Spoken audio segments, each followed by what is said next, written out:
Hello साथीहरू नमस्ते। के छ हालखबर? सबै सन्चै आरामै हुनुहुन्छ होला।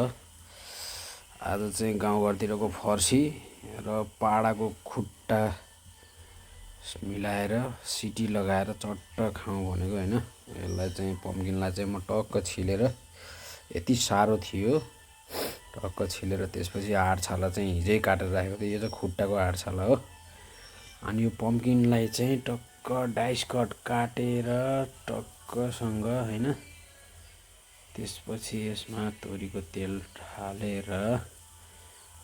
तेल हालिसकेपछि यसलाई अलिकति तातो हुन दिएर तताएर राम्रोसँग यसमा टक्कसँग अब चाहिँ मेथी फुराउनु पर्छ। टक्क मेथी फुराउने अनि त्यसपछि यसमा चाहिँ रातो खुर्सानी पनि फुराएर यसमा चाहिँ ठिक्क 2वटा जति प्याज हालिदिने होइन। 2वटा रातो प्याज काटेर स्लाइस काटेर हालिदिने।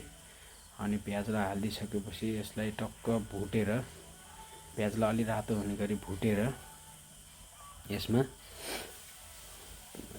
त्यसपछि हाड र छाला पहिला हाल्ने।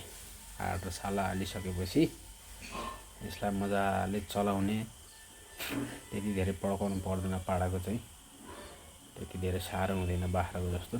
चलाउन पनि गाह्रो भएछ, अलिक ठुलो ठुलो आँट छ चुस्ने खाले। कुकर उफारेर यसलाई चलाउने। त्यसपछि यो चलाइसकेपछि अलिकति भएपछि यसमा पम्किन हालेर टक्क सिटी लगाउने। अर्को पार्ट चाहिँ नेक्स्ट